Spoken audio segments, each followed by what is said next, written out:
அன்பு ஆன்மீக தமிழ் அன்பர்களே நண்பர்களே, உங்கள் அனைவருக்கும் தமிழ் யூடியூப் சேனலின் இனிய தமிழ் வணக்கம். தாய்மொழியால் இணைவோம், தாய்மொழியை வளர்ப்போம். வாழ்க தமிழ், வளர்க தமிழ். நமது சேனல் ஆன்மீக பதிவில் இன்று முதல் சைவ சமய 12 திருமுறைகளில் 1 முதல் 7 திருமுறைகளாக வருகின்ற தேவாரம் என்ற திருமுறையை ஒவ்வொன்றாக மூலமும் உரையுமாக அளிக்க உள்ளோம். இதுவரை 12 திருமுறைகளில் 8ஆம் திருமுறையான மாணிக்கவாசகர் அருளிய திருவாசகம், 10ஆம் திருமுறையான திருமூலரின் திருமந்திரம், 12ஆம் திருமுறையான சேக்கிழார் அருளிய பெரிய புராணம் ஆகியவற்றை மூலமும் உரையுமாக ஒவ்வொன்றாக அளித்து வருகின்றோம். அந்த வகையில் தேவாரத்தையும் ஒவ்வொன்றாக மூலமும் உரையுமாக எளிய நடையிலும் தெளிவாகவும் மற்றும் விளக்கமாகவும் அளிக்க உள்ளோம், அளித்து வருகின்றோம். ஆன்மீக தமிழ் அன்பர்களாகிய நீங்கள் இதனை கேட்டு இதன் இனிமை உணர்ந்து இறைப்பயன் பெற வேண்டியும், மேலும் இப்பதிவிற்கு லைக் மற்றும் ஷேர் செய்தும், அது மட்டுமல்லாமல் இதுவரை இந்த சேனலுக்கு நீங்கள் சப்ஸ்கிரைப் செய்யவில்லை என்றால் சப்ஸ்கிரைப் செய்து பெல் சிம்பலையும் கிளிக் செய்து ஆதரவு அளிக்கவும் அன்புடன் கேட்டுக்கொண்டு இப்பதிவினை தொடர்கிறேன். வாருங்கள், ஆன்மீக பதிவான தேவாரம் பற்றி அறிவோம், அறிந்து தெளிவோம், தெளிந்து இறைப்பயன் பெறுவோம். ஓம் நம சிவாய. திருச்சிற்றம்பலம். தேவாரம் என்பது சைவ சமய கடவுளான சிவபெருமான் மீது பாடப்பெற்ற 12 திருமுறைகளில் முதல் 7 திருமுறைகள் ஆகும்.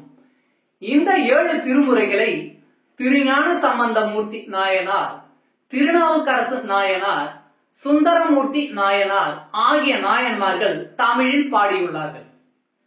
முதல் இருவரும் பொது ஊழி 7ஆம் நூற்றாண்டிலும், 3ஆம் அவர் பொது ஊழி 8ஆம் நூற்றாண்டிலும் இவற்றை பாடியதாக கருதப்படுகிறது. தேவாரங்கள் பதிக வடிவிலே பாடப்பட்டுள்ளன. பதிகம் என்பது 10 பாடல்களை கொண்டது. பொது ஊழி 7ஆம் நூற்றாண்டு தமிழ்நாட்டிலே பல்லவர் ஆட்சி பலம் பெற்றிருந்த காலமாகும். மிகவும் செல்வாக்குடன் இருந்த பௌத்தம், சமணம் ஆகிய சமயங்களுக்கு எதிராக சைவ சமயம் மீண்டும் வளர்ச்சி அடைய தொடங்கிய காலம். திருஞான சம்பந்தர், திருநாவுக்கரசர் போன்றோர் தோன்றி ஊர் ஊராக சென்று சமய பிரச்சாரம் செய்தனர். சென்ற இடங்களிலெல்லாம் இருந்த கோயில்கள் மீது தேவாரங்களை பாடினர். திருஞான சம்பந்தர் தனது 3வது வயதில் தேவாரங்களை பாட துவங்கியதாக சொல்லப்படுகிறது. இவர் தனது சொந்த ஊரான சீர்காழியில் உள்ள தோணியப்பர் மீது தோடுடைய செவியன் என்று தொடங்கும் அவரது முதற் பதிப்பை பாடினார். தெய்வங்கள் மீது பாடப்பட்ட ஆரம் என்பதால் தேவாரம் என்று பெயர் பெற்றதாக கூறுவர்.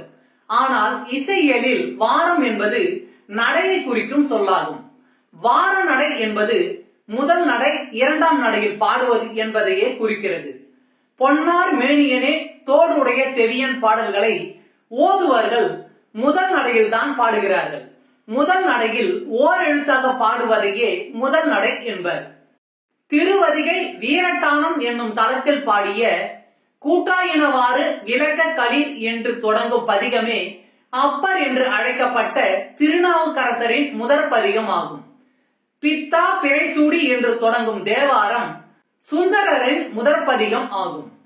பொது ஊழி 10ஆம் நூற்றாண்டில் ராஜராஜ சோழனின் ஆட்சியின் போது சிதம்பரம் கோயிலிலே கவனிப்பாரற்று கிடந்த தேவாரங்களையும் வேறு பல சமய இலக்கியங்களையும் எடுத்து பூச்சிகளால் அரிக்கப்பட்டு அழிந்தவை போக எஞ்சியவற்றை நம்பி ஆண்டார் நம்பி என்பவர் 12 திருமுறைகளாக தொகுத்தார். சுந்தரமூர்த்தி நாயனார் பாடிய பாடல்களை சுந்தர தேவாரம் என்று அழைக்கின்றனர். இப்பாடல்களை திருப்பாட்டு என்றும் அழைப்பது வழக்கம். இப்பாடல்களை 12 திருமுறைகளிலும் தேவாரத்திலும் இணைத்துள்ளார்கள். இவர் சிவபெருமான் மீது பாடிய பாடல்கள் 38,000 என்று கூறுகின்றனர். இவை பண்களோடு அமைந்துள்ளன. அதனால் பண் சுமந்த பாடல்கள் என்றும் கூறுகின்றனர். இவற்றில் 100 பதிகங்கள் கிடைத்துள்ளன. அவற்றில் 17 பண்கள் இடம்பெற்றுள்ளன. தேவாரங்களில் செந்துருத்தி பண் கொண்டு பாடியவர் இவரே. தேவாரங்களை பாடிய மற்ற இருவரான ஞான சம்பந்தரும் நாவுக்கரசரும் இந்த பண்ணில் பாடல்களை பாடவில்லை. சுந்தரர் அருளிய திருப்பதிகங்களை திருப்பாட்டு என்று அழைப்பது மரபு.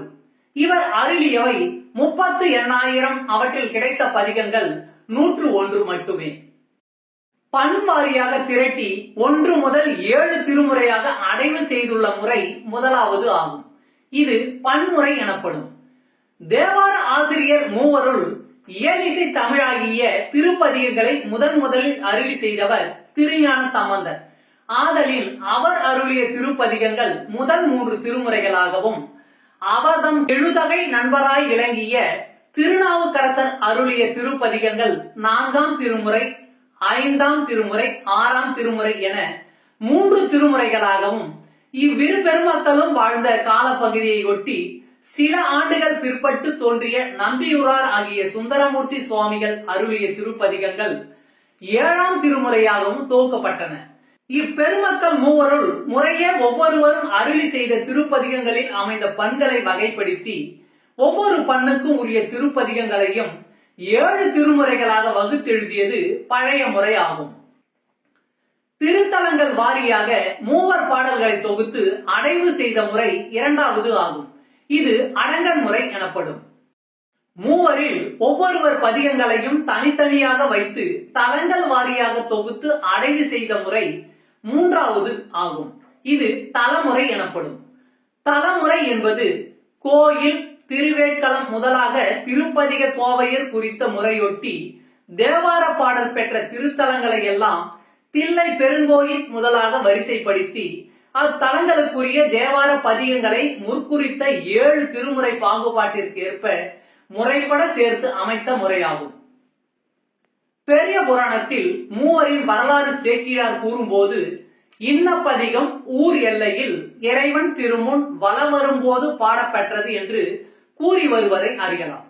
அதன்படி தேவாரம் பாடப்பெற்ற காலமுறைப்படி ஒரு தொகுப்பு இருந்தது என்று உறுதி செய்யலாம். சோழர் வரலாற்றில் அக்குறிப்பு உள்ளது. அதற்கு பாடியவாறு என்று பெயர். தலமுறை பன்முறை வகைகளில் பன்முறைமையே பழைய ஏட்டுச்சுவடிகளில் இடம்பெற்றுள்ளது. மூவர் தேவார பதிகங்களை 7 திருமுறைகளாக பகுத்து வழங்கும் திருமுறை பகுப்புக்கு அடிப்படையாக அமைந்தது இப்பன்முறைமையே என கருதல் பொருந்தும். பன்முறைமையாகிய இதனை ஆதாரமாக கொண்டு நோக்கினால்தான் மூவர் திருப்பதிகங்களையும் முதல் 7 திருமுறைகளாக பகுத்து வழங்கிய நம் முன்னோரது பகுப்பு இனிது விளங்கும். தேவார திருப்பதிகங்களை தலமுறையில் அமைத்து பயிலும் வழக்கம் பிற்காலத்தில் தோன்றியதெனவே கருத வேண்டியுள்ளது. மூர்த்தி தலம், தீர்த்தம் என்பவற்றை முறையே கண்டு வழிபடும் விருப்புடைய சிவநேச செல்வர்கள் தாம் வழிபட விரும்பிய ஒவ்வொரு தலத்திற்கும் அமைந்த தேவார திருப்பதிகங்கள் முழுவதையும் நாள்தோறும் முறையே பாராயணம் செய்ததற்கு ஏற்ற வண்ணம் முறைப்படுத்தப்பட்டதே இத்தலமுறை பகுப்பாகும். இப்பகுப்பு தில்லை பெருங்கோயிலை முதன்மை திருத்தலமாக கொண்டு அமைந்திருப்பது தேவார ஆசிரியர் மூவர் திருவுள்ளத்திற்கும் ஏற்புடையதாகும். இது சிவத்தலங்கள் எல்லாவற்றிற்கும் முதலில் வைத்து போற்றத்தகும். சிறப்புடைய திருத்தலம் என்ற நோக்கத்துடன் தில்லை பெருங்கோயிலை பற்றி அம்மூவரும் உளமோந்து பாடிய திருப்பாடற் குறிப்புகளால் நன்கு புலனாகும். இக்குறிப்பினை விளக்கும் முறையில் கோயில், திருவேட்களம், நெல்வாயில், கழிப்பாலை என தொடங்கும் திருப்பதிகை கோவை அமைந்திருத்தல் அறியத்தக்கதாகும்.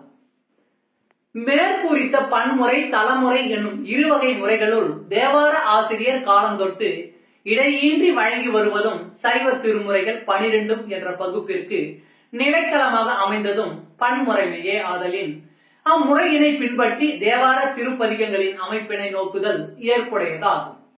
தேவார பாடல்களின் எண்ணிக்கையும் திருமுறை பாடியவர்களும்.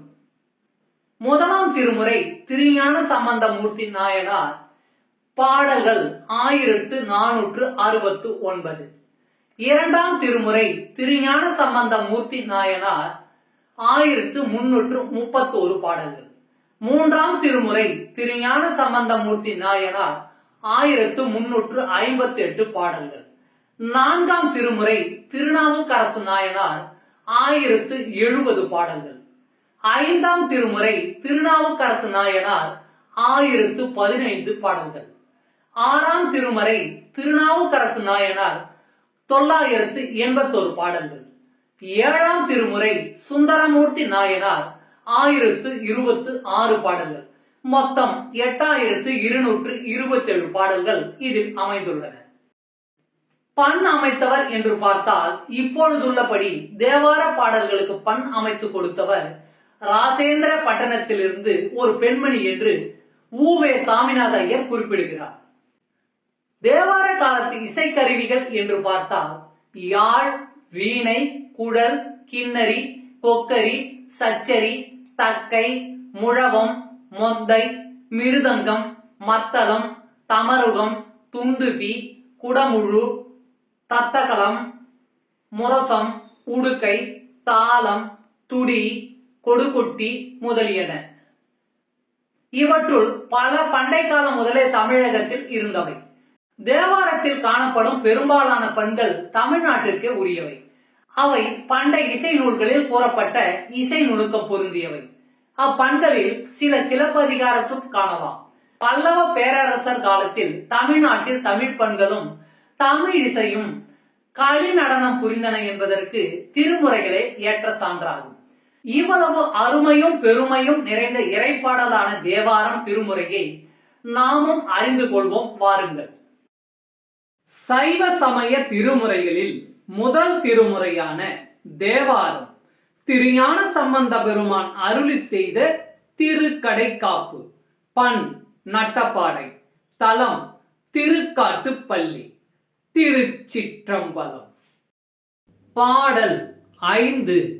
சலசல சந்து அகிலோடும் உந்தி சந்தனமே கரை சாத்தி எங்கும் பல பல வாய்த்தலை ஆர்த்து மண்டி பாய்ந்து இழி காவிரி பாங்கரின் வாய் கலகல நின்று அதிரும் கழலான் காதலிக்கப்படும் காட்டு பள்ளி சொலவல தொண்டர்கள் ஏத்த நின்ற சூளம் வல்லான் கழல் சொல்லுவோமே.